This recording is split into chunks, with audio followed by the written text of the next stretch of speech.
É necessário, ainda nesse início, fazer algumas reflexões com relação aos desigrejados. Eu vou fazer essas reflexões a partir das minhas anotações que tenho aqui comigo.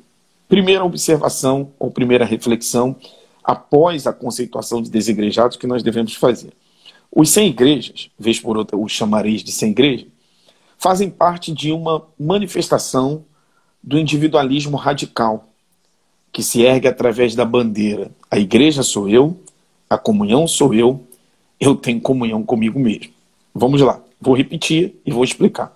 Os sem igreja fazem parte de uma manifestação do individualismo radical. Por que o individualismo radical? Comumente, os desigrejados são pessoas ou irmãos na fé que, em razão de se julgarem melhores do que outros, e esses outros são obreiros, líderes, irmãos, sejam esses irmãos doutos ou incautos, eles se colocam dentro de uma bolha, julgando-se, portanto, melhores do que os outros que estão fora da bolha que eles mesmos criaram, constituindo, assim, uma espécie de radicalismo, de individualismo radical. A partir disso, eles erguem a bandeira da igreja sou eu. Nós, na verdade, temos ouvido, nesses últimos dias, muitas pessoas reverberarem: a igreja é você, a igreja sou eu. Isso é um grande equívoco. Eu não sou igreja, você não é igreja. Nós, individualmente, não somos igreja. Nós só somos nós só somos igreja a partir do momento em que nos reunimos e nos tornamos interdependentes no corpo de Cristo, cujo cabeça é o próprio Cristo e cujo corpo é a igreja. Então nós só somos igreja quando nós, enquanto membros, e aí estou usando uma linguagem figurada que o próprio apóstolo Paulo utilizou, nos unimos junto ao cabeça que é Cristo e, portanto, nos constituímos igreja, tornando-nos interdependentes uns dos outros. Sendo assim, ninguém é igreja isoladamente. Ninguém é igreja estando em casa dizendo eu sou igreja. Uma coisa é, por um momento específico, por uma situação determinada como essa que estamos vivendo, nós participarmos de alguns cultos online, porque momentaneamente os cultos presenciais foram ou podem ser suspensos. Agora, dizer que a igreja somos nós, obviamente que nós individualmente não somos a igreja. Por isso que eu ressalto que a comunhão com os irmãos na fé, reunidos, seja no templo, seja em casa, porque a gente precisa considerar que no tempo da igreja primitiva, as pessoas não se reuniam no templo como hoje. O mais importante era reunir, porque era a partir da reunião dos membros interdependentes do corpo de Cristo que eles se tornavam igreja. Então, percebam que a necessidade de nós nos reunirmos para que nos tornemos de fato igreja faz com que não devamos abrir mão dessa imperiosidade que é estarmos congregados. Isso é uma reflexão que a gente precisa fazer. Uma segunda reflexão que a gente precisa fazer é que os sem igrejas são norteados por um idealismo utópico. O que é um idealismo utópico? É um objetivo que nunca vai ser alcançado. Na pedagogia, a gente trabalha sempre com aquilo que é utópico. Porque o que é utópico normalmente vai nos motivar a sair da estagnação e a caminhar na direção daquilo que a gente, mesmo sabendo que é utópico, a gente tem a consciência que precisa caminhar naquela direção. No entanto, os sem igrejas são norteados por um idealismo utópico que os tira dos pés do chão, de modo que ignoram a própria imperfeição deles mesmos e, consequentemente, das instituições. Normalmente, aquelas pessoas que se tornam desigrejadas, elas querem, como eu disse anteriormente, que elas julgam, na verdade, as pessoas a partir daquilo que elas mesmas pensam ser, elas se colocam dentro de uma bolha, passam a julgar os outros que não estão dentro dessa bolha, E os que não estão dentro dessa bolha, na perspectiva dos desigrejados, são imperfeitos, são problemáticos, são sem nenhum conhecimento teológico, as igrejas são frágeis, as instituições não prestam, os líderes só querem surrupiar o dinheiro dos membros, coisas do tipo que nós estamos acostumados a ouvir. Ou seja, os sem igrejas são formados por pessoas que muitas vezes não contemplam a si mesmo no espelho, eles só contemplam os outros no espelho. Só os outros que são errados, só as igrejas que eles passaram é que tem problemas. Nós mesmos, ou aí eu estou me colocando na condição de desigrejado, embora não seja, nós mesmos não temos problema, não somos problema. Eu gosto muito de citar uma frase que um amigo meu, psicólogo, pastor de uma igreja, um profundo conhecedor das escrituras, mas muito simples ao mesmo tempo. Ele diz que onde há seres humanos, há problema. É impossível estar em relacionamento com os seres humanos e não haver problemas. Porque relacionar-se com os seres humanos é relacionar-se com os imperfeitos. Desde a queda de Adão no Éden. Então, se não há seres humanos perfeitos, por conseguinte, não haverá instituições perfeitas. Logo, inevitavelmente, dentro das igrejas, nós nos depararemos com problemas, por exemplo, com pecados, com falhas, com quedas, enfim, com uma série de mazelas que são inerentes ao homem caído e que nós teremos que ter graça de Deus para conviver com essas pessoas na expectativa de que elas podem se tornar melhor a partir da graça de Cristo, a partir da misericórdia de Cristo, da ação do Espírito Santo e também da palavra de Deus. Só que os desigrejados não partem desse pressuposto. Terceira reflexão, são 4 apenas. Os sem igrejas, a grosso modo, usam como desculpa os erros alheios para justificar o seu abandono da fé com ares de heroísmo e zelo pela essência do cristianismo ou pelo cristianismo autêntico. Ou seja, os outros erram, então a igreja não é mais um lugar em que, enquanto desigrejado, eu possa estar nela, porque ela é um local de muitos problemas, de muitos erros, e então, para preservar a minha fé e por conta de um zelo, que na verdade não é bem um zelo, é apenas no sentido de ironia mesmo, mas na perspectiva de achar que está sendo zeloso para com a fé cristã, essas pessoas abandonam o cristianismo e não percebem. Elas pensam que estão agindo coerentemente, quando na verdade elas estão abandonando a congregação e, não muito depois, acabam abandonando a fé. Em último lugar, em relação a essa reflexão, os sem igrejas são resultado, e aqui é um grande problema, resultado do esvaziamento do púlpito da igreja atrelado aos pressupostos contemporâneos.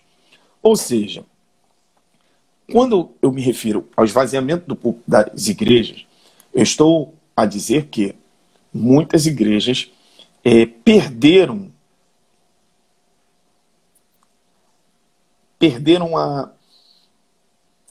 a noção da importância que se tem, por exemplo, o ensino, o mestre, o tempo para a transmissão da palavra de Deus de maneira sistemática.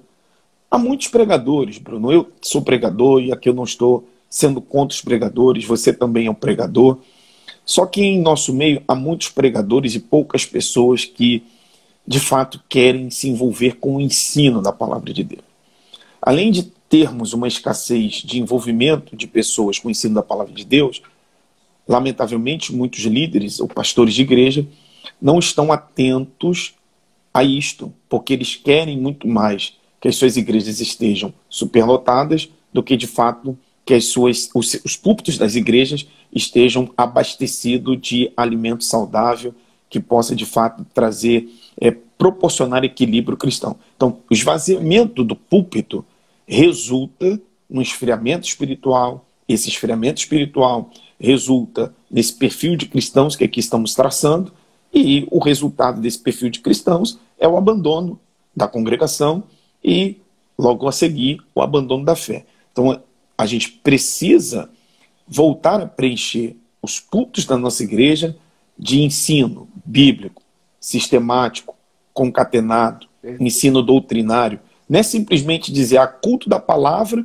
e o culto da palavra é uma pregação. Eu não estou falando de pregação, eu estou falando de ensino, de pegar o texto, explicar o texto, aplicar o texto, respeitando as regras hermenêuticas e exegéticas, para que, portanto, o Espírito de Deus possa edificar a igreja através do ensino da palavra. Então, inicialmente, estamos apresentando aqui um conceito de desigrejados e também algumas reflexões sobre os desigrejados.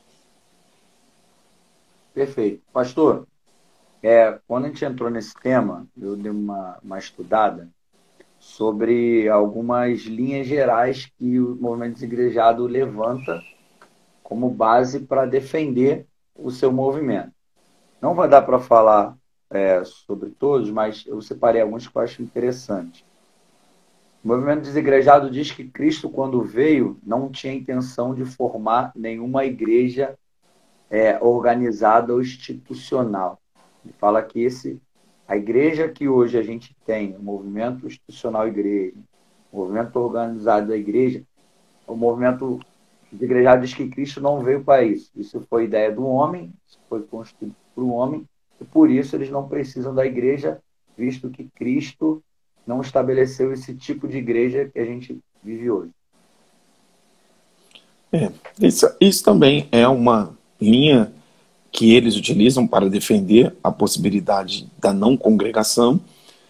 Em contrapartida, nós sabemos que, e eu não vou nem trabalhar a questão da igreja em si, eu acho que tem coisas que são muito simples. É impossível qualquer reunião de pessoas, de um grupo de pessoas, ela não ter um mínimo de organização. E toda organização, inevitavelmente, ela tem algum aspecto de institucionalização. Vou te dar um exemplo. Reuniões de profissionais autônomos, liberais, ela vai ter um caráter organizacional e institucional, inevitavelmente. Como, portanto, reunir, congregar diversas pessoas sem um caráter organizacional e institucional? Obviamente que o caráter organizacional ele é bíblico e o caráter institucional ele é histórico. Fato. Nós, obviamente, que não podemos desconsiderar que parte dessa institucionalização ela não é tão imperfeita tão somente pela imperfeição do homem caído no Éden. Ela é imperfeita em razão desses homens não quererem cumprir os princípios da palavra de Deus. Vou dar exemplos claros do que eu estou querendo dizer com as minhas palavras. O fato de líderes transformarem as instituições em propriedades privadas e particulares não pode servir de justificativa para que alguém se torne um desigrejado. Mas é óbvio que a gente não pode deixar de fazer a nossa crítica àqueles coronéis que transformaram as igrejas em seus próprios recintos, terras, propriedades particulares. As igrejas inevitavelmente terão problemas porque ela tem pessoas imperfeitas, mas nós não podemos nos utilizar da imperfeição para aplicar no dia a dia práticas que aos olhos do próprio Deus e à luz da Bíblia são práticas execríveis, práticas que na verdade deveriam ser banidas do nosso contexto. Só que, contudo, nós não podemos nos utilizar do fato, dos problemas da instituição, da organização, para, portanto, não entendermos a imprescindibilidade de nos reunirmos enquanto igreja. Então, quem defende a tese de que Cristo, quando inaugurou a sua igreja, não inaugurou a sua igreja para que ela se organizasse como se organiza hoje, precisa voltar às Escrituras e rever, portanto, os textos bíblicos. Rever e estudar a igreja primitiva. Vou lhes dar um exemplo.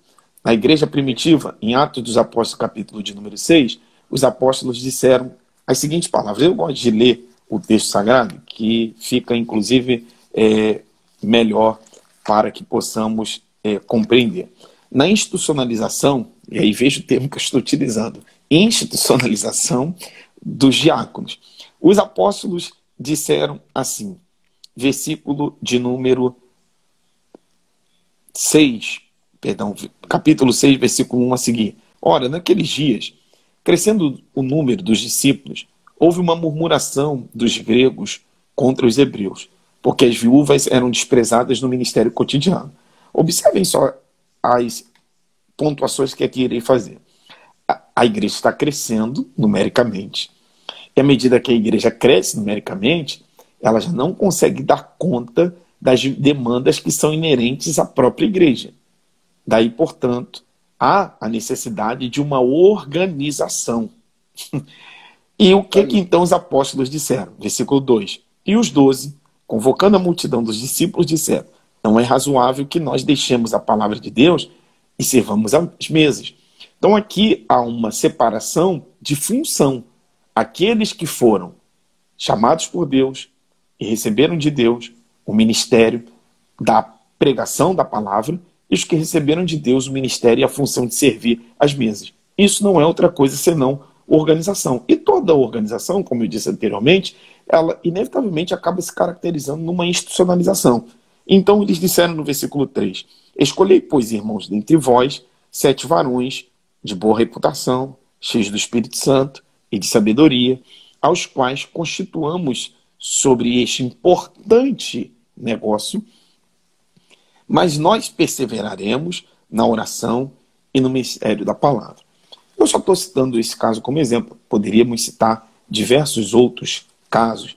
Por exemplo, e na igreja de Antioquia havia mestres e tantas outras funções, como por exemplo profetas. Se a gente estudar as igrejas que o apóstolo Paulo fundou, as outras igrejas também que o apóstolo Paulo não fundou, nós vamos perceber que todas essas igrejas tinham uma espécie de organização.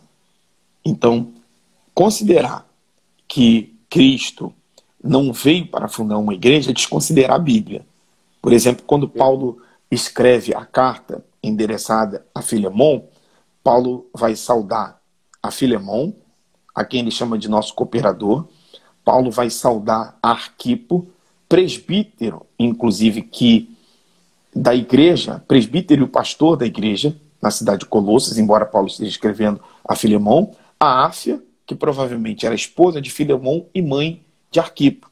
E Paulo diz assim, e a igreja que está em sua casa. Ora, como, portanto, Cristo não veio para estabelecer a igreja no sentido institucional e organizacional? Obviamente que sim. Como eu disse, as igrejas naquele tempo não se reuniam em templo, mas se reuniam em casas, em lares. Então, a reunião, a congregação dos santos, ela é fundamental para a edificação dos próprios santos de Deus.